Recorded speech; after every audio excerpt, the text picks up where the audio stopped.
The quiet man at the corner booth. Night air outside was cool and soft, brushing gently against the sidewalks of a quiet town just outside Los Angeles. Most of the locals were home, curled up in warm lights and old routines. But in a small, roadside bar called the Rusted Rail, something was about to happen that no one would forget.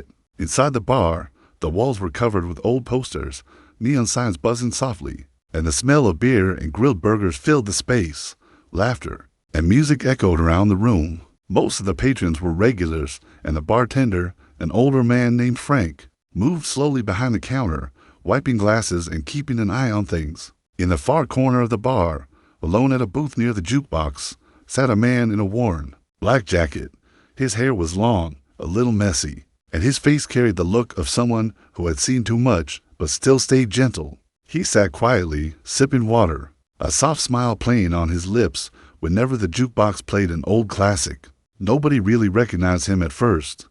He wasn't loud, didn't demand attention. He didn't even drink alcohol. He just sat there, calm, peaceful, a stranger with kind eyes. It was Keanu Reeves. He had driven for hours, needing space from the city, from cameras, from expectations. He didn't tell anyone where he was going. He just wanted a quiet night. Maybe a burger, maybe a little music, nothing more. But peace doesn't last long when anger walks through the door. Around 9:30 p.m., the front door slammed open with a loud creak and bang. Heads turned and walked for bikers, big, loud, aggressive, leather jackets covered in patches, boots heavy on the wooden floor, and the smell of smoke trailing behind them. One of them, a bulky man with a scar over his eye, slammed his helmet on a table and barked at Frank for beers. They called themselves the Iron Fangs. Locals knew them well, not because they were friendly, but because they were feared. They had a habit of bullying smaller towns, using their size and numbers to intimidate. Tonight, they were already drunk and looking for someone to mess with. Keanu didn't flinch. He didn't even look up. He simply took another sip of his water, letting the music from the jukebox play through him. But it wasn't long before they noticed him. "Hey," one of them shouted. "You that movie guy? What's his name?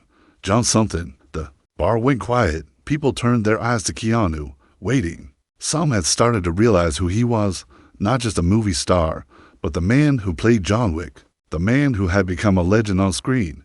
But here, in person, he seemed almost shy. Keanu looked up slowly and gave a small smile.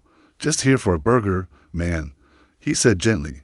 That only seemed to annoy them. "Oh, look," laughed the man with the scar. "The big Hollywood hero wants to eat with us mortals. Shall we bow or kiss your boots?" The others laughed loudly. Keanu said nothing.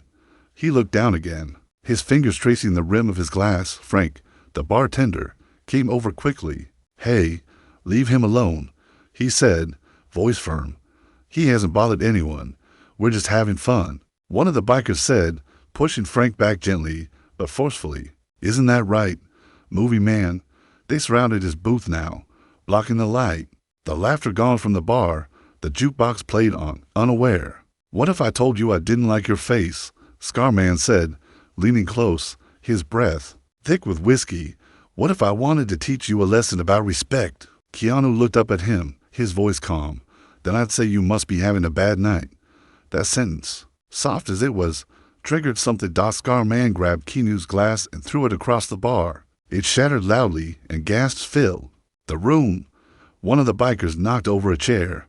Frank tried to stop them, but was shoved aside. A woman in the corner pulled out her phone, trying to call someone, but Keanu just stood up, not fast, not dramatic, just quietly. He stood, and for a moment, the room felt smaller. His eyes, once soft and kind, now held something deeper, something quiet, dangerous, but still not angry. He looked around at the bikers, and then down at the glass on the floor. "You don't want to do this," he said softly. Scarman laughed. "Or what? John Wick, you'll act your way out of this." Keanu said nothing, but his body shifted slightly, just enough that those who were watching closely, the ones who had seen action, who knew real control, they saw it. The way his shoulders turned, the stillness of his hands, the balance in his feet. This wasn't a man pretending. This was something else. Before anyone could speak again, the door opened once more. Flashing red and blue lights glowed through the windows. Someone had called the sheriff. The bikers cursed and stepped back. Scarman threw a final glare at Keanu, then spit near his shoes. "This ain't over," he muttered. Pushing past him, Keanu didn't move. He just let them go. The sheriff walked in, spoke to Frank, looked around. The bikers were already leaving, muttering under their breath. Keanu quietly picked up the chair they had knocked over and helped Frank clean the glass. "Thanks for keeping your cool," Frank whispered. Keanu nodded. "Violence is loud, but stillness, it can be louder." The sheriff gave Keanu a longer look, as if realizing something. "You're him, aren't you?" he said. Keanu smiled faintly. "Just a man who likes burgers and old music." But the truth was, the bikers had no idea what they had just walked away from, and they wouldn't stay away for long. What was waiting ahead was far more than a bar scuffle. They had started something they didn't understand, and Keanu Reeves, though he didn't want trouble, wasn't a man to run from it, especially when kindness was mistaken for weakness. Asterisk warning signs and whiskey plants rusted rail felt quiet after the bikers left. Conversations were slower, and laughter came softer, like the bar itself was trying to recover from the tension that had just passed through. Frank poured Keanu another glass of water and set it down gently. "You okay?" Frank asked. Keanu nodded slowly. "Yeah, just didn't expect my dinner to come with a show." Frank chuckled, but there was a concern behind his smile. "They're trouble, those guys. They come through every few months, loud, drunk, and always looking for someone to push." Keanu leaned back in the booth, his eyes scanning the room, landing gently on each person, the couple holding hands, the trucker nursing his beer, the young waitress biting her lip nervously behind the bar. "They pushed the wrong person one day," Keanu said quietly, "and it won't end well." Outside, the sheriff's car rolled slowly down the street, taking the bikers with him, just for questioning, not arrest. The sheriff didn't want trouble, either, but trouble doesn't care what people want. Down the road, in a dusty motel with flickering lights, the four bikers sat around a bottle of cheap whiskey and a pile of complaints. "Can you believe that guy?" said Scarman, whose name was Devin, "sitting there like he's better than us." "He didn't even fight back," said the tall one, Vince, throwing a peanut shell at the wall. "Just stood there, calm, weird. That's the guy from the John Wick movies," said Red, the youngest of the crew. "What if he's trained, man? Like, really trained?" Devin snorted. "He's an actor. What's he gonna do? Memorize us to death?" They all laughed, except Red. Something about the man's eyes back at the bar hadn't felt right. Not scared, not angry, just controlled. And that kind of control wasn't normal. Devin slammed his bottle down. "He embarrassed us in front of everybody, and I don't let that go." "So what? You want to go back?" Vince asked, raising a brow. "Not tonight," Devin said, "but tomorrow we follow him, see where he goes. Maybe we teach him a little lesson in humility." Meanwhile, back in the bar, Keanu finally stood, leaving a generous tip for Frank and nodding quietly to the waitress, who still looked nervous. "Thanks for being here tonight," she said softly. Keanu smiled. "Thank you for the music. I need it." That.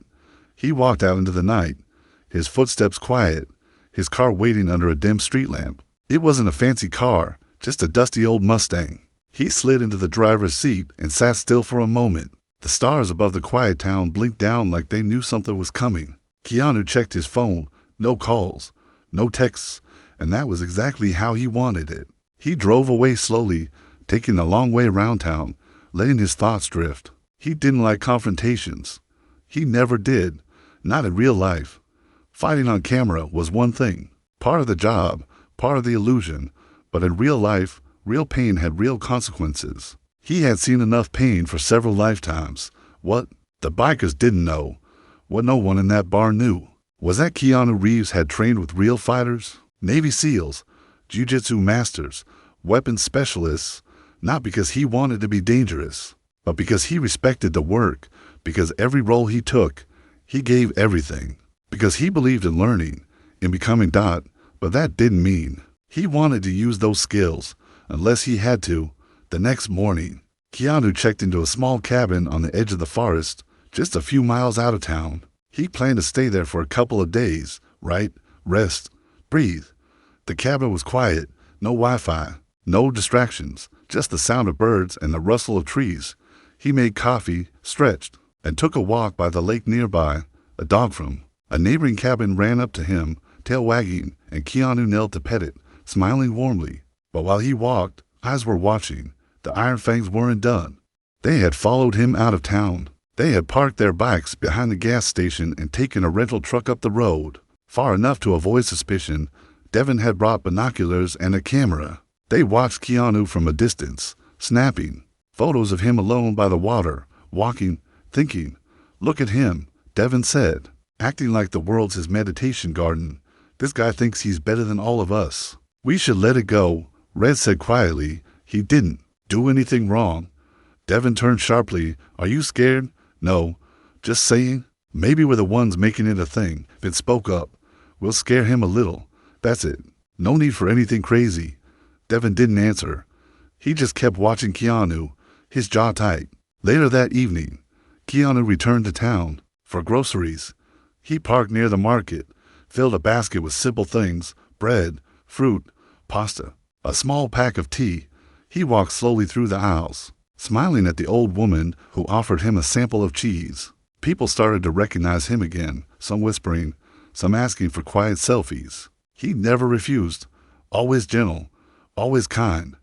But when he walked back to his car, something was wrong. His tires were slashed out, and a message was scratched into the paint of the hood: "You're not John Wick. Out here." Keanu stared at it for a moment. He didn't react, didn't get angry, didn't shout. He just closed his eyes for a second and took a breath. The same breath he had been taught to take before every stunt, every dangerous scene, every moment that could break him. Then he opened his eyes again, steady, quiet. He pulled out his phone and called a tow truck. When the driver arrived, Keanu greeted him warmly, even helped him hook the car up. Not a word of complaint, not even a question, but something in him had shifted. He was no longer just a man on a break. He was now a man being hunted, and he had a decision to make. Do nothing and hope it ends, or take a step forward and remind the world why control is more terrifying than chaos. The next morning, Keanu went back to the rusted rail. He didn't go there to fight. He went to see Frank, to ask a question, but Frank greeted him with worry in his eyes. "Keanu, those guys came back last night. They were asking about you, trying to scare folks." Keanu nodded. "I figured. You sure you don't want to call someone? The sheriff?" Keanu looked out the window. The sun was rising slowly over the hills, painting everything gold. "No," he said calmly. "I think it's time I spoke their language." Frank blinked. "What do you mean?"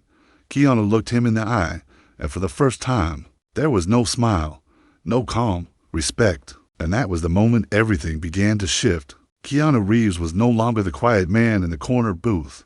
He was something else now, something the bikers were about to learn the hard way. Asterisk the man they shouldn't have followed wet morning.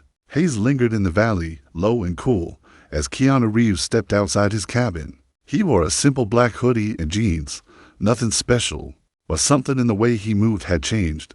His steps were sharper, lighter, almost too quiet for a man his size.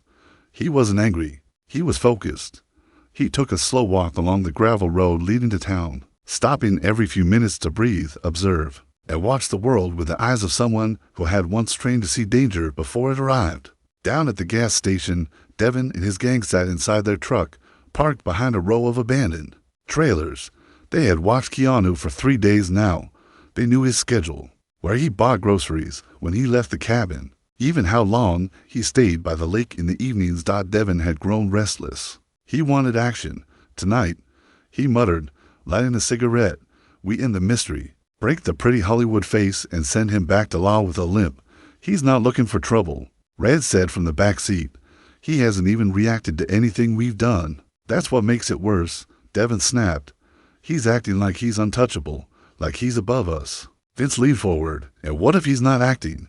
Devin threw the cigarette out the window and stood up. "Then we give him a reason to stop pretending." As the sun went down that evening, Keanu packed a small backpack. He placed a folded hoodie inside, a small flashlight, and a leather notebook. Then he did something strange. He reached beneath the floorboards of the cabin, pulled out a black duffel bag, and opened it quietly. Inside were training gloves, bandages, a pair of steel tactical shoes, and a sealed envelope, the kind you leave behind when you don't know what tomorrow will bring. He stared at it for a moment, then closed the bag and stood up. Outside, The wind shifted. He walked down the road toward the rusted rail, the same bar, the same corner booth. But this time, he didn't go in. He stood across the street, leaning against a telephone pole, watching Dot inside. The bar, Frank was cleaning up early. A few locals sipped their drinks quietly. The mood had changed since the last biker visit. People were uneasy. Looking over their shoulders, Keanu crossed the street and entered slowly. Frank looked up. Surprised. "You okay?" he asked. Keanu nodded. "They're coming. Tonight." Frank's face turned pale. "Should I call the sheriff?" "No," Keanu said gently, "but you might want to ask your customers to leave early." Frank didn't argue. Something in Keanu's tone made him obey without question. By 8 p.m., the bar was empty. Just Keanu and Frank stood in the dim glow of neon signs and low jukebox hum. Frank wiped his hands nervously. "You're sure you want to do this?" Keanu looked around the bar, the photos on the wall, the stools, the jukebox that still played old soul music. It was a place that had heart, a place worth protecting. "I'm not starting anything," Keanu said softly, "but I won't let them hurt anyone else." At 8:17 p.m., the truck pulled up. They didn't knock Dot, they kicked the door open like they owned it. Frank backed away. Keanu stood still, hands at his sides. "Evening, movie star," Devin sneered, stepping inside with the others. "You've been real quiet. Thought maybe you needed a little push." Keanu didn't answer. Red hesitated behind the others. He was shaking. He had seen too much in Keanu's eyes. Something ancient. Something that didn't belong in bars or back alleys. "You." "No," Devin said, circling Keanu. "I watch your movies. John Wick, fast hands, scary face, lots of guns. But you're not him. Not in real life. You're just a man." Keanu turned slowly. "You're right," he said quietly. "I'm just a man." The room went still. Then Vince reached for Keanu's shoulder. That's when it happened. A single movement. Keanu stepped sideways, twisting his body in a way so smooth it looked like water. He grabbed Vince's wrist, redirected his momentum, and sent him crashing into the jukebox with a sickening thud. The music cut off. Sparks flew. Glass shattered. Before the others could react, Keanu turned toward Devin. "This isn't a movie," he said softly, "but you wrote the script." Devin lunged, fist swinging wildly. Keanu ducked low, grabbed a stool, and used it to block the punch, then slid it across the floor like a shield, knocking Devin off balance. The others jumped in. Chaos erupted. Chairs flew. Tables crashed. Frank ducked behind the bar, whispering prayers. Keanu didn't punch to hurt. He didn't kick to maim. Everything he did was measured, controlled. He disarmed them, dropped them, disabled them with precision. He moved like a man who had memorized every move 100 times. But the bikers didn't go down easily. Devin grabbed a broken bottle and lunged again. Keanu caught his wrist mid-swing and twisted it slowly, painfully. "You had a choice," he whispered. Devin's single quotes, knees buckled. He dropped the bottle.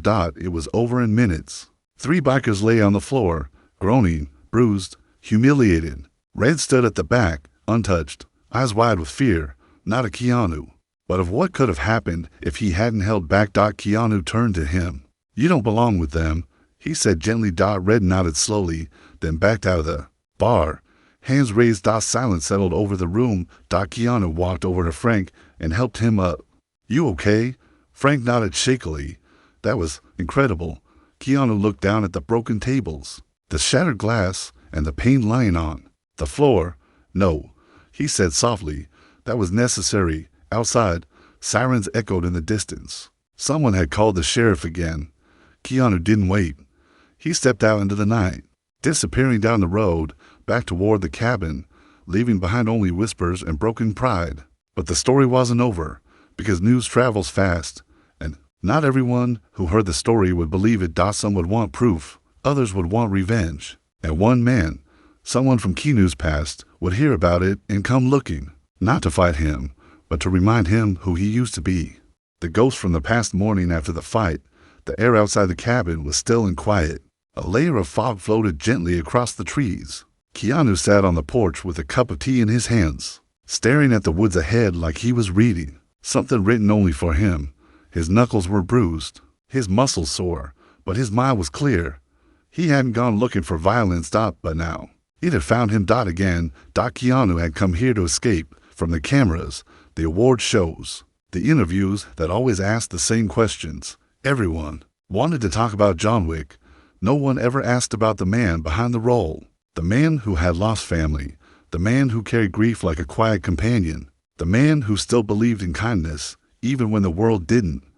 But last night had stirred something deeper, something that had stayed buried for years. As he sipped his tea, he heard the faint crunch of tires on gravel. A black SUV pulled into the clearing. Keanu stood slowly. The door opened, and a tall, lean man stepped out, dressed in a clean gray jacket, military boots, and sharp eyes that scanned the area before locking onto Keanu. "You've gotten slower," the man said, smiling slightly. Keanu tilted his head. "You always did love entrances, James Archer, former Special Forces." The man who had trained alongside Keanu years ago when he was preparing for his first John Wick film. Back then, James had been his shadow, guiding him through gun drills, combat routines, real-world scenarios that most actors never got near. But James wasn't just a trainer. He was a real operator. And now, he looked at Keanu like a man staring at a fire that had started burning again after years of quiet.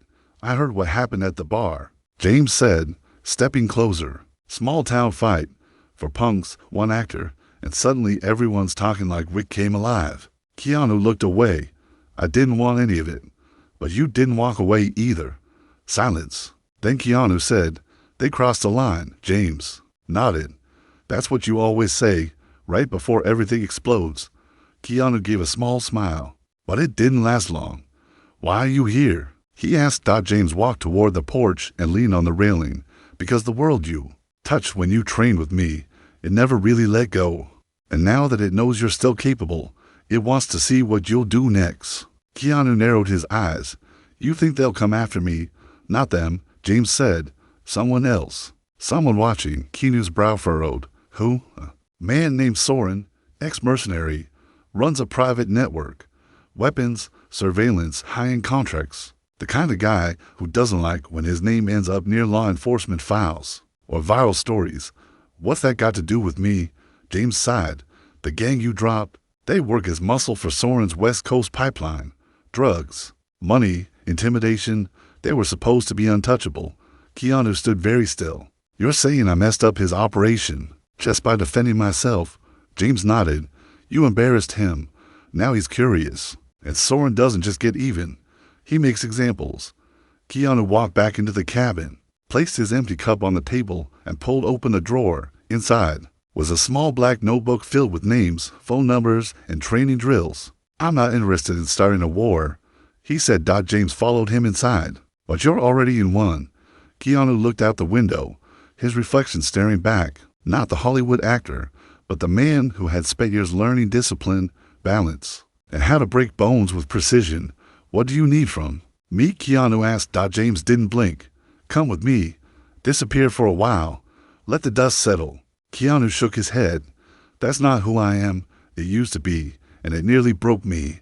For a moment, neither of them spoke. The wind rustled the trees outside. Then Keanu said, "What if instead of running, I finish it?" James sighed. "That's not a smart idea. Neither is waiting for them to hurt someone else."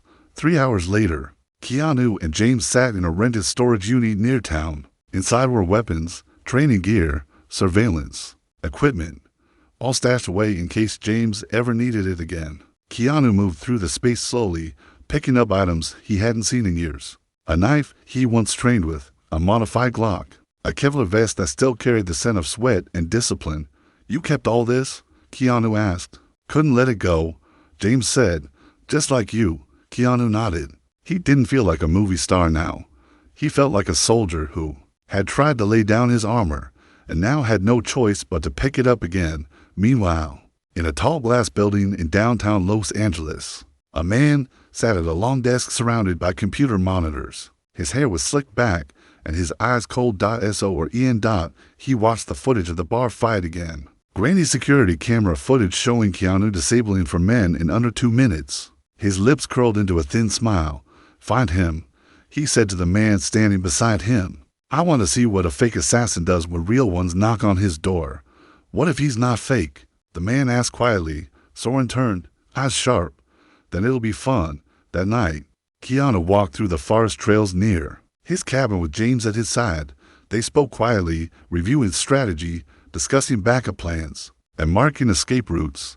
But what neither of them knew was that Soren's men were already in town, dressed like travelers.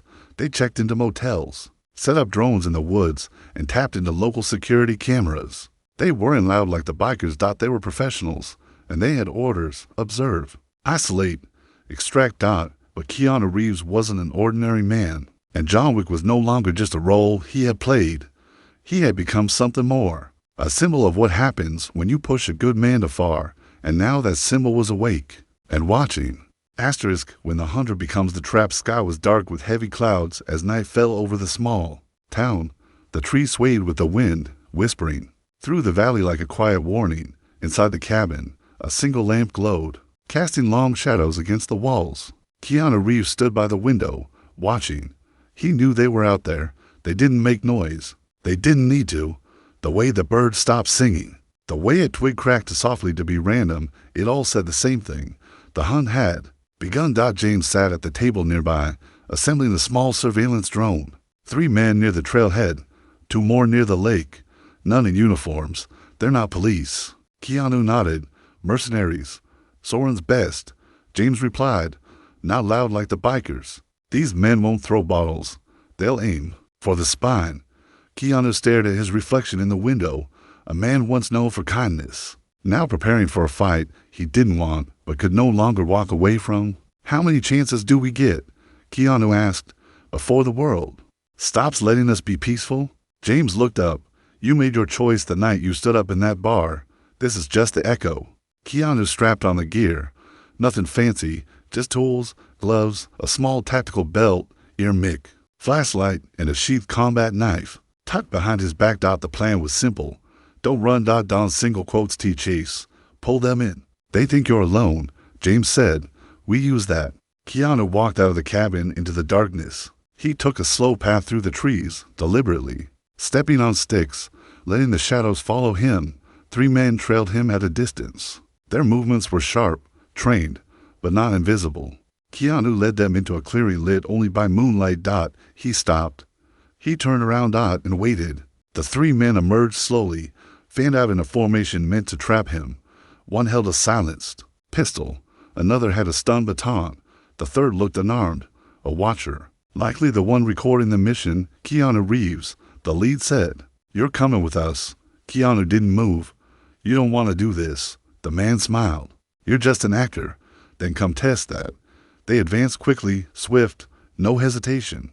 Keanu ducked low, sidestepped, grabbed a wrist and twisted it hard enough to disarm the baton. A sharp elbow to the throat dropped the first man.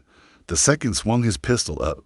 Keanu knocked it aside with his forearm, then drove a palm strike to the jaw, dislocating it with a clean crack. The third man froze. Keanu stepped toward him. Go back. Tell Soren I'm not his message board. The man dropped his recorder and ran. In the distance, the more men watching from a hill saw the whole thing through scopes. Pulled back. One whispered into his mic, he's not alone.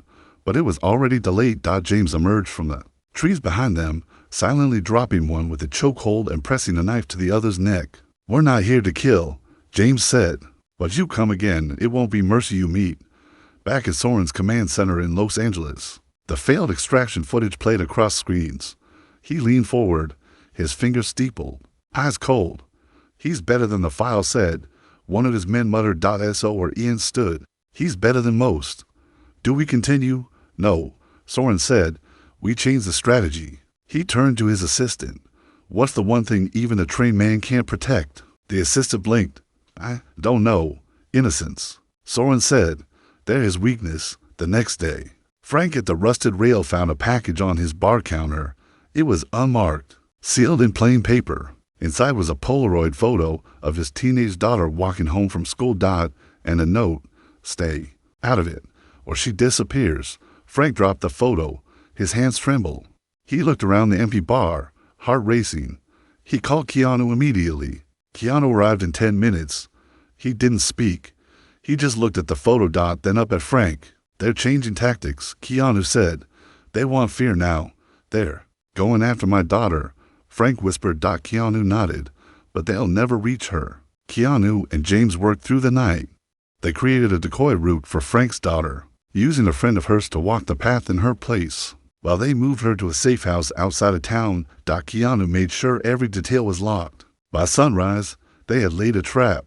The decoy walked down the usual street. Two men in a van began tailing her. They didn't notice the motorbike following behind, driven by James. They didn't see Keanu waiting on the rooftop. When the van pulled to the curb, James blocked it with the bike. Before they could react, Keanu dropped onto the hood from above, smashing the windshield with his feet. In less than 30 seconds, both men were disarmed and tied up in the alley. Keanu leaned in. "You touch anyone else in this town," he said quietly, "and I won't stop at warning shots." They nodded frantically. James called the sheriff anonymously. The two were arrested before noon. Word reached Soren fast. But he didn't flinch. He smiled. "He's defending them like family," he said. "Interesting." He turned to a screen showing the rusted rail. "Then let's see how far he's willing to go." That night, as Frank closed the bar, the power suddenly cut out. Keanu, already on watch nearby, rushed in. The smell of gasoline hit him first. And then he saw it, two shadows outside the bar, holding Molotov cocktails. He ran forward before they could light them. He tackled one to the ground, rolled over broken glass, and kicked the bottle from the second man's hand. Before it could ignite, glass shattered. Liquid spilled everywhere. Keanu stood, breathing hard, eyes flashing. "This ends now," he growled. But the real surprise was behind him. As he turned to check on Frank, another man stepped from the alley, a face from Keanu's past. Tall, lean, wearing black gloves. It was Silas. A former stuntman. Once a friend. Now Soren's hired blade. "You've changed," Silas said softly. Keanu stepped back. "You're working for him now." Silas shrugged. "It pays, and you still try and be the good guy." "I'm just protecting people." "Then let's see how good you really are." Keanu didn't move. Not yet. But the final battle was coming. And this time, it wasn't just for his own safety. It was for the town, for the people who had shown him kindness, and for the truth that even a man trained for war can choose peace until he's given no choice. The man who never wanted to fight train began to fall just after midnight. Soft at first, then harder. The sound filled the empty streets, bouncing off rooftops and pouring through the trees. The old bar sign outside, the rusted rail swayed with the wind, creaking like an old memory refusing to die. Inside, KeanuReeves stood face to face with Silas. Two men who had once trained together, shared meals, shared pain. Back when stuntmen risked their bodies and actors gave everything for a role, Silas had been like a brother once. Now he stood there with dark gloves on, eyes cold. "You shouldn't have come here," Keanu said quietly. Silas tilted his head. "I came to remind you who you were. The man who moved like a storm, who never lost control because he never gave it away." Keanu looked around the bar, the broken chairs, the pictures on the wall, the jukebox with its cracked screen, the stool where he once drank water alone. This wasn't about movies anymore. This was real, and the town had paid enough already. "This isn't a film set," Keanu said. "This is someone's home. You made it a battlefield the moment you fought back." Silas replied. Keanu stepped forward. "You think fighting makes us strong.